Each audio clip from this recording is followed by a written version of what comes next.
नमस्कार. आस्था लर्न्स या आमच्या एज्युकेशन चॅनलमध्ये सर्वांचं स्वागत. आपण पोलीस भरती संदर्भातील वेगवेगळ्या जिल्ह्यातील सरकारी प्रश्नपत्रिका सोडवून घेत आहोत आणि त्यातीलच एक महत्त्वाची आणि प्रत्येक गणित वेगळं असणारी प्रश्नपत्रिका आपण सोडवत आहोत. आणि त्यातील 21वा प्रश्न आहे. दोन संख्यांचे गुणोत्तर 5:11 आहे. त्यांच्यातील फरक 90 आहे, तर त्यातील लहान संख्या कोणती? आता फरक आहे तो 5:11 आहे, म्हणजे याचा अर्थ मोठी संख्या आहे ती 11x आहे आणि लहान संख्या आहे ती 5x आहे. आणि त्यांची वजाबाकी केली तर फरक येतो 90. 11x वजा 5x बरोबर 6x बरोबर 90 आलं. म्हणजे x बरोबर 90ला 6ने भागल्यानंतर 15 येतं. आता x बरोबर 15 म्हणजे 15 गुणिले 5, 15×5 75 उत्तर आलं. म्हणजे त्यातील सगळ्यात लहान संख्या 75 आली. 11ला 15 गुणल्यानंतर 165 येईल, ती मोठी संख्या असेल. आता हे पुढचं गणित बघा. x/35 बरोबर 161/115 असेल तर xची किंमत किती? हे गुणोत्तराच्या रूपात मांडलेलं आहे. आता काय करायचं? 35नं 161ला गुणायचं आणि भागिले 115 करायचं, म्हणजे xची किंमत निघेल. बघा आपण 161 गुणिले 35 भागिले 115. आता 161 आणि 115कडे जर आपण नजर टाकली तर आपल्याला लक्षात येते की 23×5 15 म्हणजे 115 आणि 23×7 161 आलं. परत इथं 5ने भाग जातो. 5×1 5, 5×7 35, 7 गुणिले 7 बरोबर 49. म्हणजे एक्सची किंमत आली 49. आता एका त्रिकोणाच्या बाह्य कोणांचे गुणोत्तर आहे ते 2 3 4 या प्रमाणात आहे. तर त्यातील सर्वात लहान आंतरकोनाचे माप विचारलेलं आहे. कोणताही त्रिकोण किंवा कोणतीही बंद आकृती असते त्यांच्या बाह्य कोनांची बेरीज ही 360 अंश असते. हे नेहमी लक्षात ठेवायचं. आणि बाह्य कोनांचे जे गुणोत्तर आहे ते 2 3 4 आहे. म्हणजेच हे 2x म्हटलं, हे 3x म्हटलं आणि हे 4x म्हटलं. 4 3 7 आणि 2 9x. 9x बरोबर 360 आलं. आता एक्सची किंमत काढायची. x बरोबर 360 भागिले 9. 9×1 9, 9×4 40 आलं. x बरोबर 40. आता काय करायचं? सर्वात मोठा बाह्य कोन बघायचा, कारण त्याशिवाय मोठ्या बाह्य कोनाला संलग्न असणारा जो आंतरकोन आहे तो सर्वात लहान असणार आहे. मग आता मोठा बाह्य कोन इथं 4x आहे, म्हणजे 4 गुणिले 4, 4×4 किती आलं? 40 गुणिले 4 बरोबर 4×4 16, 160. 160 जर सर्वात मोठा बाह्य कोन असेल तर त्याला संलग्न असलेला म्हणजे पूरक असण्याला त्यांची बेरीज, बाह्य कोन आणि आंतरकोन यांची बेरीज नेहमी 180 अंश असते. 60 अधिक 20 बरोबर 180.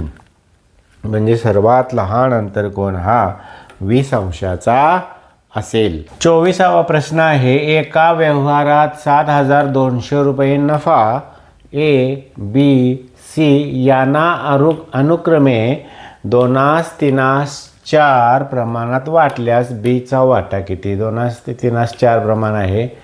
A ला 2 वाटे, B ला 3 वाटे आणि C ला 4 वाटे, हे लक्षात ठेवायचं. आता एकूण किती वाटे आहेत पाहायचं. 2 आणि 3 5 आणि 4 9 वाटे आहेत. म्हणजे 2x अधिक 3x अधिक 4x बरोबर 9x. मग आता 9x बरोबर 7200 म्हणजे 7,200 रुपये आहेत. तर x बरोबर किती? म्हणजे 7,200 भागिले 9 करायचं. 9×8 72, 800. म्हणजे xची किंमत 800 आली. तर बीचा वाटा किती? बी म्हणजे 3 भाग आहेत, 800 तिप्पट करायचं, 800 गुणिले 3 बरोबर 2400 रुपये हा बीचा वाटा असेल. पर्याय सी बरोबर आहे. आता 3 व्यक्तींच्या वयांची सरासरी 28 आहे. त्यांची वया अनुक्रमे 3, 4, 7 या प्रमाणात आहेत, तर त्यातील सर्वात लहान व्यक्तीचे वय किती? आता 3 व्यक्तींचे सरासरी 28 आहे, म्हणजे 3 व्यक्तींचे एकूण वय काढायचं. 28 त्रिक 84 आलं. 3 व्यक्तींचं एकूण वय 84. त्यातील सर्वात लहान व्यक्तीचे वय म्हणजे आता 3 भाग ज्याचं वय आहे तो सर्वात लहान असेल. आता यांची बेरीज करायची. 3 आणि 4 7, 7 आणि 7 14x, म्हणजे 14x बरोबर 84. याचाच अर्थ x बरोबर 84 भागिले 14. 14 6 84. एक्सची किंमत 6 आली. लहान वयाशी गुणायचं. 6 गुणिले 3 6 18 वर्षे, म्हणजे पर्याय बी बरोबर. आता ही 2 गणितं थोडी वेगळी आहेत म्हणून या ठिकाणी घेतलेली आहेत. की घड्याळ हा भाग शिकवत असताना हा भाग राहिलेला आहे. माझा घड्याळ हा भाग स्वतंत्र आहे, तो तुम्ही पाहायला हरकत नाही. 3.32 तास म्हणजे किती तास, किती मिनिटे, किती सेकंद असा प्रश्न आहे. तर पहिल्यांदा काय करायचं, 3 तास आहेच. आता दशांशळाचं पहिलं जे अंक आहे पहिला त्याला 6 न गुणायचं, म्हणजे इथं 3 आहे. 3 गुणिले 6 बरोबर 18 आलं. ही मिनिटे आहेत, हे लक्षात ठेवायचं. 18 मिनिटे. आणि दुसरा जो अंक आहे दशांशळाचा, हा पहिला आणि हा दुसरा 2 आहे, त्याला 36 न गुणायचं. 36 दुनी 72. 72 काय आली? सेकंद आलीत. आता 72 सेकंदाचं काय होतं? 1 मिनिट 12 सेकंद होतात. आता बघा कसं झालं. हा 1 मिनिट यात मिळवायचा. 18 मिनिटात 1 मिनिट मिळवला, म्हणजे 19 मिनिटे झालीत. आणि तास किती आहेत? 3. 3 तास 19 मिनिटे 12 सेकंद हे त्याचं उत्तर. हे गणित थोडं वेगळं आहे, नीट पहा. आता हे गणित तसंच आहे, 2 दशांश स्थळं आहेत इथं, पण वेगळं आहे. 4.06 तास म्हणजे किती तास, किती मिनिटे, किती सेकंद असा प्रश्न आहे. तर 4 तास आहेतच पूर्ण इथं, मग इथं 0 आहे, त्यामुळे इथं काय बघायची गरज नाही, 6 न गुणायची गरज नाही. दुसरं जे दशांश स्थळाच्या ठिकाणी जो अंक आहे त्याला 36 न गुणायचं. या ठिकाणी 6 गुणिले 36 बरोबर 216 आलं. 216 हे सेकंदामध्ये उत्तर आलं.